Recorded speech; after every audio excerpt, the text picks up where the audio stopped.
মেরে ভাইও আল্লাহ তালা আমাদের কাছে কি চান? আল্লাহ তালা আমাদের কাছে চান যে আমি যেন আল্লাহর হয়ে যাই। এক বাবা তার ছেলের কাছে এটাই আশা করে, আমি তোমার কাছে টাকা পয়সা চাই না, তুমি আমার হয়ে থাকবা। বলেনি? বলে না? মেয়েকে কি বলে? তুমি আমার হয়ে থাকবা। ছেলেকে বলে তুমি আমার হয়ে থাকবা। একবার একটা বৌদ্ধ মহিলা কলেজে চাকরি করে, সে তার কলেজ পড়ুয়া মেয়েটাকে আমার কাছে নিয়ে আসছে। আইনা অনুমতি চাইছে দরজার ওর পাশ থেকে আমার সাথে কথা বলবো। আমি আর বিবিকে দিয়ে বলতেছি ওই রুমে গিয়ে কথা বলেন।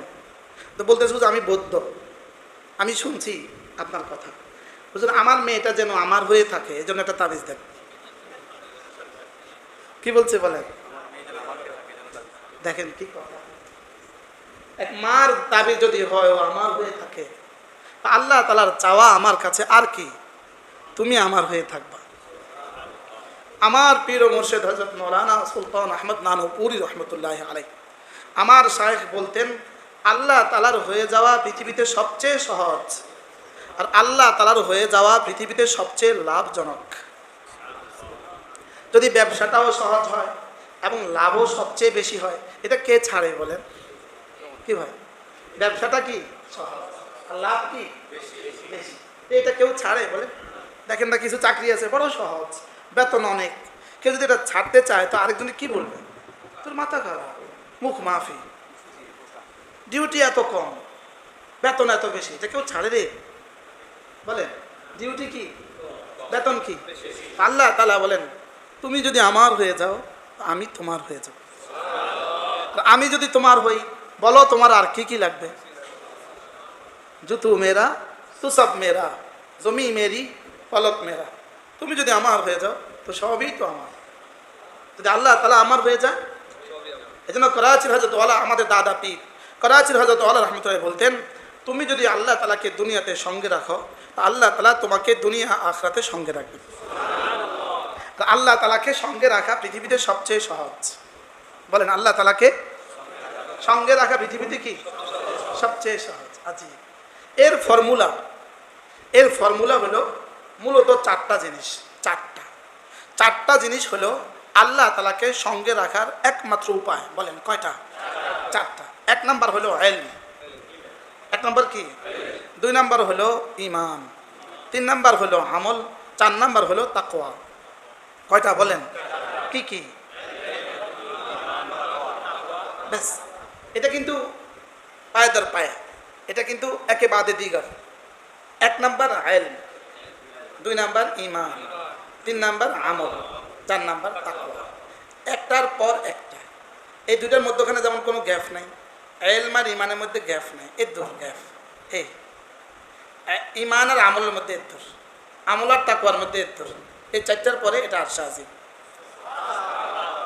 কি হয়? এক নম্বর কি বলেন? ইলম। এজন্য ইলম হলো আন্নাল ইলমা ক্বাবলাল কাওলি ওয়াল আমাল, লিকাউলিহি তাআলা ফা'লাম আন্নাহু লা ইলাহা ইল্লা হু। ইমাম বুখারী আলাইহি রাহমা বলেন, ইলম হলো ঈমান, কাউল, আমলের আগে। বলেন, ইলম হলো কি?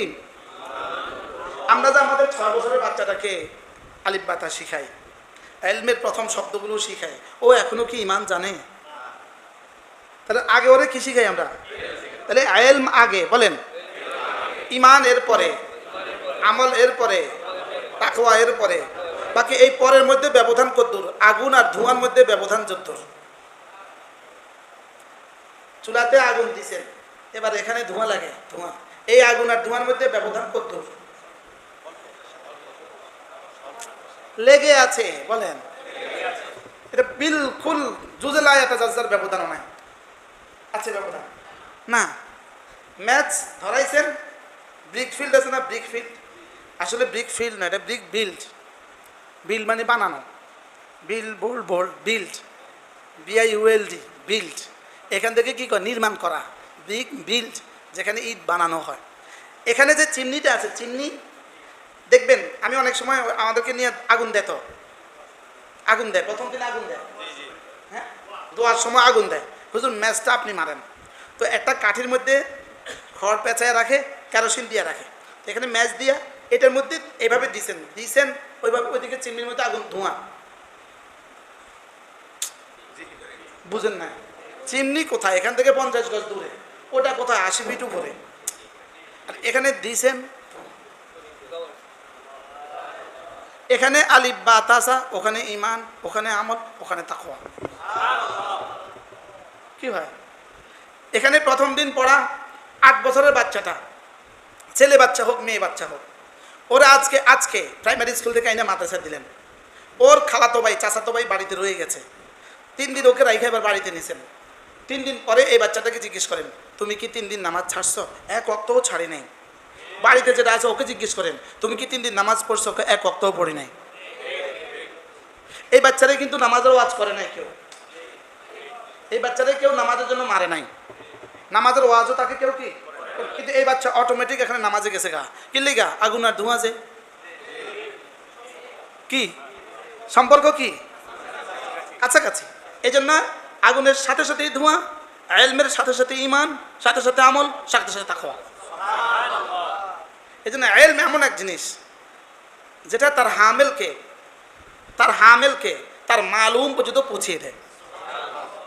ইলম মানে আল্লাহ তাআলার জাত ও সিফাত জানা। বলেন ইলম মানে, আমরা আলিফ কেন শিখাচ্ছি ওকে? আল্লাহর জাতের আলিফ। এই লামটা তাকে কেন শিখাচ্ছি? আল্লাহর জাতের লাম। আল্লাহ লিখতে লাম লাগে, লেখে শিখাইছি। কি বলছি বলেন? একটু পরে সে পড়বে আলিফ লাম মিম। এই রাল রাল তাকে এতবার কেন শিখেছি? একটু পরে সে পড়বে যালিকাল কিতাব। এবার যালিকাল কিতাব কেন শিখেছি? একটু পরে সে পড়বে, এটা ইসমে ইশারা, এটা মুশাররফ ইলাইহি। এবার ইসমে ইশারা মুশাররফ ইলাইহি কেন শিখেছি? একটু পরে সে এটা পড়বে, এটা এমন এক মহান কিতাব। আর এগুলো কেন শিখেছি? একটু পরে এখানে যা আছে সে মানবে, একটু পরে এখানে যা আছে সব মতো চলবে, যত কথা চলতে বলছে চলবে, যেগুলো ছাড়তে বলছে ছাড়বে। এই সব একসাথে হয়ে গেছে। কি হয়? তাহলে বলেন আল্লাহর হওয়ার উপায় কয়টা? কি কি? আবার বলেন। এটা ছাড়া বাকি 3টা, এটা ছাড়া বাকি 3টা হলো কচু পাতার পানির মতো। কচু পাতার মধ্যেও তো পানি আছে, তবে অটল নখ, যে কোনো সময় পড়ে যেতে পারে। কি বলছি বলেন তো? বলেন, একটু বুঝে বলেন না, কি বলছি বলেন। পানি তো, কচু পাতার পানিও তো পানি, কচু পাতার পানিও তো পানি, তবে এটা কি? টলমল। এটা যে কোনো মুহূর্তে কি পড়ে যেতে পারে। এই জন্যই হাজারো মানুষ এটা পড়ে যায়।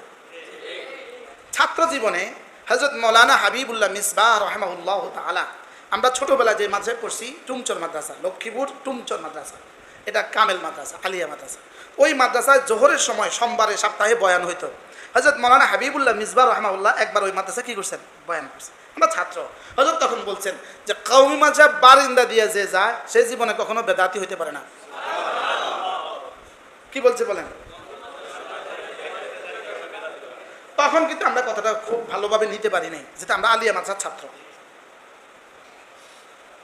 তখন আমগো কাছে এটা ভালো লাগে নাই, আমাদের কাছে এটা কি লাগে নাই?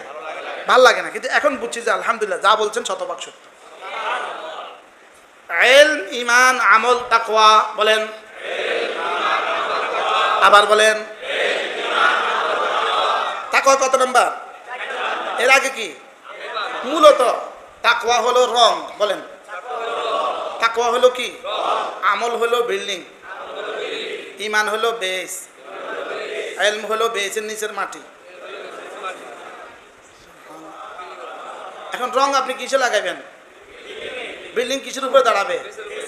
বেস কিসের উপরে রাখবেন? তো আপনার মাটি দুর্বল, এবার রং লাগান না। হ্যাঁ, মাটি দুর্বল, চুল লাগাইছে, আচ্ছা কি লাভ হইব? বুঝলেন?